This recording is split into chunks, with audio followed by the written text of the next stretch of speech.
सभी सीएम को आदेश गया, योगी बनो नहीं तो कुर्सी हिल जाएगी। पीएमओ हो या गृह मंत्रालय, सभी जगह देखा योगी का जादू। बिहार से लेकर बंगाल तक बवाल, बिहार में दंगा, महाराष्ट्र में हिंसा, लेकिन यूपी में बैठे हैं बाबा। कोई पत्थर तो उठाकर देखो। महाराष्ट्र और गुजरात में बीजेपी सरकार पस्त, देश छोड़िए बीजेपी में ही योगी की डिमांड। कोई सीखता है फॉर्मूला, कोई करता है फोन। रामनवमी पर बिहार से लेकर बंगाल तक ऐसा बवाल हुआ कि उसकी गूंज दिल्ली तक सुनाई दी। बिहार में सुशासन बाबू का शासन टिक गया, बंगाल में दीदी का प्रशासन हिल गया, लेकिन बाबा का उत्तर प्रदेश शांत रहा। एक इतना बड़ा प्रदेश जो अगर अलग देश होता तो जनसंख्या के हिसाब से दुनिया का 5वां सबसे बड़ा देश होता। वहाँ रामनवमी के मौके पर हजारों जगह जुलूस निकलते और रमजान का महीना है तो इफ्तार पार्टियां भी हुई, अजान भी हुई, भगवान के भजन भी बजे, लेकिन पत्थर छोड़िए कहीं पत्ता तक नहीं ला। जबकि पश्चिम बंगाल, राजस्थान और महाराष्ट्र से लेकर दिल्ली और गुजरात तक हर जगह बवाल हुआ। इसके पीछे क्या वजह है कि पीएमओ से लेकर गृह मंत्रालय में इसी की चर्चा है। बीजेपी शासित राज्यों के मुख्यमंत्रियों को योगी से सीखने के लिए कहा जा रहा है। कौन है आरएसएस के वो नेता जो मीटिंग में कहते सत्ता चलानी है तो योगी से सीखो।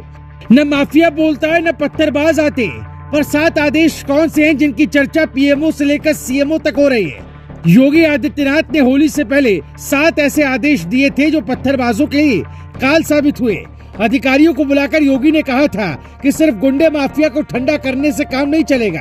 कुछ ऐसे लोगों को गर्मी भी दिखानी होगी जो त्योहार की आड़ में माहौल बिगाड़ने का काम करते हैं। सीएम योगी ने इसके लिए 7 बड़े आदेश दिए थे।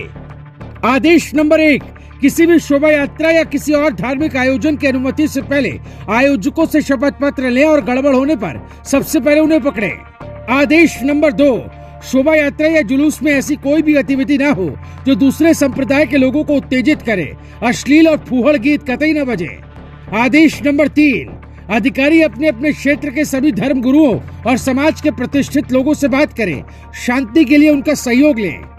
आदेश नंबर 4, माहौल खराब करने वालों के खिलाफ 0 टॉलरेंस की नीति अपनाएं। आदेश नंबर 5, संवेदनशील इलाकों में पहले से लोगों से बात करें और शांति सुनिश्चित करें। आदेश नंबर 6, छोटी से छोटी अफवाह पर भी कंट्रोल रूम से नजर रखें, लगातार पेट्रोलिंग होनी चाहिए। और आदेश नंबर 7, जिस अधिकारी के इलाके में विवाद होगा उसकी जिम्मेदारी उसी की होगी। कहते हैं अगर सरकार और अधिकारी चाहें तो कहीं दंगा या बवाल नहीं हो सकता। रामनवमी के त्योहार से पहले बंगाल के मुख्यमंत्री ममता बनर्जी ने कहा था सभी लोग आनंद के साथ रैलियां कीजिए, मगर रमजान का महीना चल रहा है, इस बात को ध्यान में रखते हुए मुस्लिम इलाकों से गुजरने से परहेज कीजिए। बीजेपी के लोगों को बोलते हुए सुना है कि हथियार लेकर निकलेंगे। इस पर कहना चाहती हूँ कि ये मत भूले कि कोर्ट है जो छोड़ेगा नहीं। क्या इसी बयान का असर है कि बंगाल में 3 दिन से हिंसा हो रही है? हावड़ा के बाद अब हुगली में भी बवाल हुआ है। शोभा यात्रा पर पत्थरबाजी की गई है। हिंसा उस वक्त हुई जब शोभा यात्रा रिश्रा के संध्या बाजार के इलाके को पार कर रही थी। यह मुस्लिम बहुल इलाका माना जाता है। इसी शोभा यात्रा में बीजेपी उपाध्यक्ष दिलीप घोष भी शामिल थे। उन्होंने कहा शोभा यात्रा के दौरान महिलाओं और बच्चों पर पथराव किया गया। हावड़ा में हुई हिंसा के बाद भी राज्य सरकार कोई कार्रवाई नहीं कर रही है। पथराव किया जा रहा है और वाहनों में तोड़फोड़ की जा रही है। इससे पहले हावड़ा में भी रामनवमी के जुलूस के बाद हिंसा हुई, जमकर पत्थरबाजी हुई और दंगाइयों में कई गाड़ियों को भी आग के हवाले कर दिया। 2 दिन तक ये हिंसा काजीपुरा इलाके में रुक रुक कर चलती रही। इंटरनेट भी बंद किया गया, लेकिन पूरी तरीके से कंट्रोल करने में ममता की पुलिस नाकाम रही। इधर यूपी शांत रहा तो दिल्ली से लेकर हर प्रदेश में एक बार फिर योगी की चर्चा होने लगी। बाकी मुख्यमंत्रियों को योगी से सीखने की सलाह दी जाने लगी। जनता के बीच तो पहले से ही महाराज डिमांड में है। Bureau report, global Bharat TV.